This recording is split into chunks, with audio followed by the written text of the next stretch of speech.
सुप्रभात है प्यारे विद्यार्थियों। आज अपन पढ़ने जा रहे हैं ग्रामीण आदिवासियों की समस्याएं। इससे पहले अपन ने चर्चा की थी कि ग्रामीण आदिवासियों के प्रतिरूप के बारे में, और प्रतिरूप के बारे में अच्छी तरीके से आपको समझाया था कि जैसा नाम है वैसा ही वो क्या है, प्रतिरूप बनता जा रहा है। अब जो ग्रामीण जो क्षेत्र है उस क्षेत्र में जो समस्याएं क्या क्या है आपको सबको मालूम भी है। वैसे अपने ग्रामीण परिवेश से में रहते हैं और संबंधित हैं, तो उनके संबंध में अपन अच्छी तरीके से जानते हैं। तो ये कुछ 7 पॉइंट दिए हुए हैं आपके ग्रामीण आदिवासियों की। मुख्य रूप से 7 समस्या हैं। कितनी समस्या हैं? 7 समस्या हैं जो इस प्रकार से हैं, जिसमें अपन मान लो पहली अगर बात करें कि आवागमन के साधनों की समस्याएं हैं, क्योंकि व्यक्तिगत साधन है तो ही जा सकता है, अन्यथा सार्वजनिक साधनों की समस्याएं हैं। तो गवर्नमेंट का इस ओर ध्यान होना चाहिए वैसे कि भाई ग्रामीण क्षेत्रों को शहरी क्षेत्रों से आसानी से जोड़े और वो सार्वजनिक साधनों के माध्यम से जोड़े, तब जाकर के वहां पर कुछ सुविधा हो सकती है। इसके अलावा स्वच्छ पेयजल का अभाव भी पाया जाता है। फ्लोराइड युक्त पानी हो रहा है वर्तमान में, तो कई बीमारियां फैली जा रही है, दांतों से संबंधित है, पेट से संबंधित है, ये रोग ज्यादा फैल रहे हैं। इसके अलावा स्वास्थ्य सेवाओं का अभाव भी है यहाँ पर। अगर छोटी छोटी चिकित्सा सुविधाएं भी है तो वो दूर हैं, तो उसके जाने के लिए क्या है, आवागमन की सुविधा नहीं है, और वहां तक पहुंचने के लिए साधन की आवश्यकता होती है। साधन नहीं मिले तो उसकी मृत्यु तक हो जाती है। ठीक है, तो इस प्रकार की मतलब असुविधाएं हैं ज्यादा। विद्युत आपूर्ति का अभाव भी है यहाँ पर। इसके अलावा रोजगार के अवसरों की कमी भी पाई जाती है, जिसके कारण से लोग बाग शहरों की ओर पलायन कर जाते हैं। किस ओर पलायन करते हैं? शहरों की ओर पलायन करते हैं, जिसके कारण से ग्रामीण जो क्षेत्र है वहां पर और भी जो रोजगार के होने चाहिए थे वो घट जाते हैं, क्योंकि वहां पर जनसंख्या इतनी ज्यादा नहीं रह पाती। इसके कारण से फिर है आपके सूचना व तकनीकी की सुविधाओं का अभाव पाया जाता है। जैसे शहरी जो क्षेत्र है उस क्षेत्र में जितनी सुविधाएं हैं उतनी ग्रामीण क्षेत्रों में नहीं है। उच्च शिक्षा व तकनीकी संस्थाओं की कमी पाई जाती है, तो उसके लिए भी शहरों की ओर जाना पड़ता है लोगों को, तब जाकर के इस प्रकार का कार्य होता है। तो देखो इसके अंदर है, पहला है आपके जो टॉपिक है आपके ग्रामीण आदिवासियों की समस्याएं। ग्रामीण आदिवासियों की समस्याएं क्या क्या है, जिनमें पहला है आपके आवागमन के साधनों की कमी। आवागमन के साधनों की कमी पाई जाती है। तो देखो ग्रामीण आदिवासियों तक पहुंचने के लिए एक सामान्य तय सार्वजनिक परिवहन साधनों का अभाव पाया जाता है। जो गवर्नमेंट के द्वारा जो सुविधा होनी चाहिए वो सुविधा यहाँ पर नहीं है ग्रामीण क्षेत्रों में, इसके कारण से वो कमी पाई जाती है। व्यक्तिगत साधन ही उपलब्ध होते हैं, व्यक्ति विशेष के साधन होते हैं। जैसे आजकल मोटरसाइकिल का प्रचलन है या कोई खुद का पर्सनल साधन है तो ही वो जा सकता है, अन्यथा नहीं जा सकता, सक्षम नहीं है वो। इसलिए साधन रहित लोगों के सामने आवागमन एक गंभीर समस्या है। साधन रहित होने के कारण से क्या है, वो एक समस्या है उनके सामने, ताकि वो क्या है दूसरी जगह नहीं जा सकता। ठीक है, दूसरे नंबर पर अगर देखें तो स्वच्छ पेयजल का अभाव पाया जाता है। स्वच्छ पेयजल का अभाव है। पेयजल की समस्या वर्तमान में ग्रामीण आदिवासियों में विकराल रूप धारण करती जा रही है। पेयजल समस्या है वो ग्रामीण क्षेत्रों में भी विकराल रूप धारण किए हुए हैं। इससे यहाँ के निवासी कई बीमारियों के शिकार हो जाते हैं, जैसे पेट से संबंधित है, दांतों से संबंधित है, आंतों से संबंधित है। ये रोग ज्यादा फैल रहे हैं क्योंकि फ्लोराइड युक्त पानी है। फ्लोराइड युक्त पानी के कारण से क्या है, जो अपने हड्डियां हैं ये कमजोर हो जाती है, लचीली हो जाती है, उबड़ निकल जाती है। ठीक है ना, कई प्रकार की समस्या है। तो स्वच्छ पेयजल का अभाव भी यहाँ पर पाया जाता है।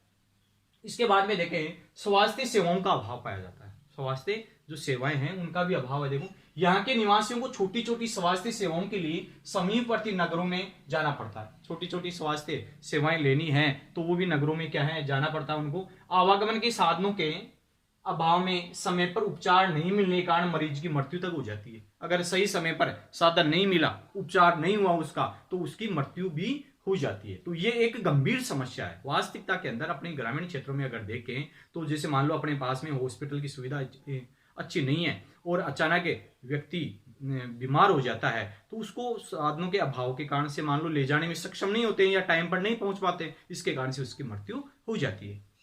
इसके बाद में आता है आपके विद्युत आपूर्ति का अभाव। विद्युत आपूर्ति का अभाव, क्योंकि विद्युत आपूर्ति ज्यादा कहाँ होती है, नगरों में होती है। देखो ग्रामीण आदिवासियों में नियमित व पर्याप्त है, नियमित रूप से सुचारू रूप से और पर्याप्त मात्रा में क्या है, विद्युत आपूर्ति का अभाव होता है। इससे दैनिक व कृषि कार्यों में बाधा होती है। दैनिक कार्यों में और कृषि कार्यों में क्या है, बाधा उत्पन्न होती है। इसके बाद में आता है रोजगार के अवसरों की कमी।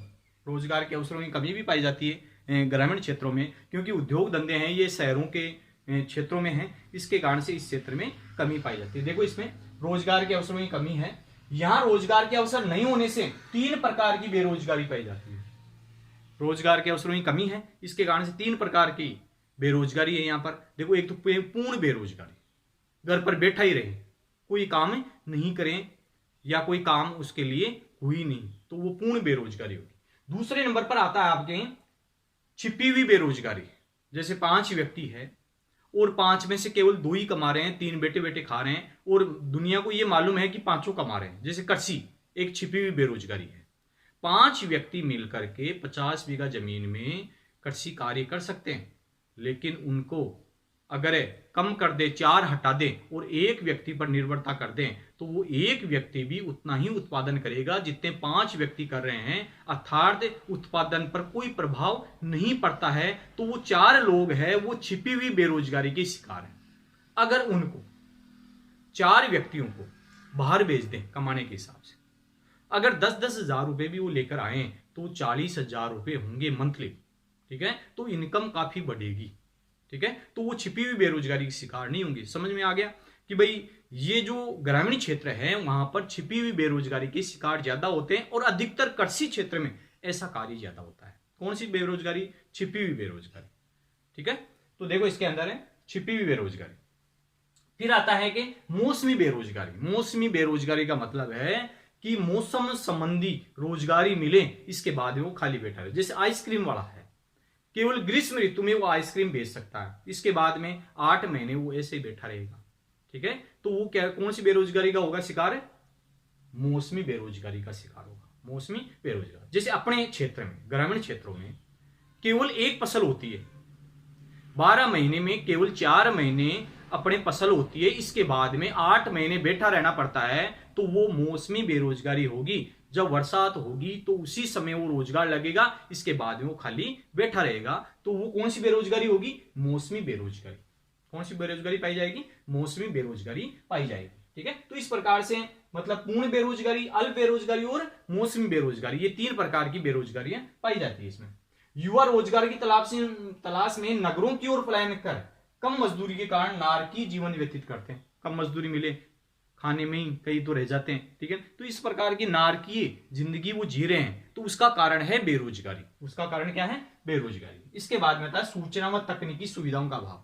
सूचना व तकनीकी सुविधाओं का अभाव पाया जाता है। इसके कारण ग्रामीण अधिवास सूचना तकनीक व इंटरनेट से नहीं जुड़ पाते, जिससे छोटे छोटे कार्यों के लिए समीपवर्ती कस्बों या नगरों में जाना पड़ता है। इस प्रकार धन व समय का दुरुपयोग होता है। समय और धन का दुरुपयोग किया जाता है। मान लो इंटरनेट से जुड़े हुए नहीं है, कई गांव ऐसे हैं, तो वो समीपवर्ती जो नगर है या कस्बे हैं वहां पर उनको जाना पड़ता है, और वहां पर क्या है, धन की भी कमी आती है और समय का भी दुरुपयोग किया जाता है, ठीक है। इस प्रकार का ये कार्य है। इसके बाद में आता है आपके उच्च शिक्षा व तकनीकी संस्थाओं की कमी। उच्च शिक्षा व तकनीकी संस्थाओं की कमी। ग्रामीण क्षेत्रों में उच्च शिक्षा की और तकनीकी की कमी पाई जाती है, जिसके कारण से लोग बाग नगरों की ओर पलायन करते हैं। किस ओर पलायन करते हैं? नगरों की ओर पलायन करते हैं। तो देखो इसमें उच्च व तकनीकी शिक्षा उपलब्ध नहीं होने से अधिकांश युवक युवतियों को प्राथमिक, माध्यमिक व उच्च माध्यमिक शिक्षा के बाद अध्ययन कार्य बंद करना पड़ जाता है, क्योंकि आगे नहीं पढ़ पाते हैं। उसका कारण क्या है कि नगरीय क्षेत्रों में उनको जाना पड़ता है और वहां पर ऐसी सुविधा उनको मौजूद नहीं है, इसके कारण से वो बाहर नहीं जा पाते हैं और उनको शिक्षा बंद करनी पड़ती है, ठीक है। इस प्रकार से ये क्या है, प्रमुख रूप से ग्रामीण अधिवासियों की समस्याएं हैं। और समस्याओं के अनुसार 7 पॉइंट अपन ने पढ़े। 7 में पहला कौन सा पढ़ा था आपने? आवागमन के साधनों की कमी थी। दूसरे नंबर पर स्वच्छ पेयजल का अभाव पाया जाता है। तीसरे नंबर पर स्वास्थ्य सेवाओं का अभाव पाया जाता है।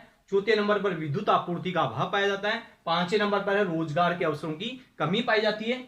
फिर है 6ठे नंबर पर है सूचना व तकनीकी सुविधाओं का अभाव पाया जाता है। और लास्ट 7वां है उच्च शिक्षा व तकनीकी संस्थाओं की कमी पाई जाती है। तो ऐसे कुल मिलाकर के ये 7 टॉपिक है, ये आपको अच्छी तरीके से याद भी करना है। ये प्रमुख रूप से ग्रामीण जो अधिवास है उनकी समस्याएं हैं, ठीक है। नेक्स्ट टॉपिक अपना नेक्स्ट वीडियो में पढ़ेंगे।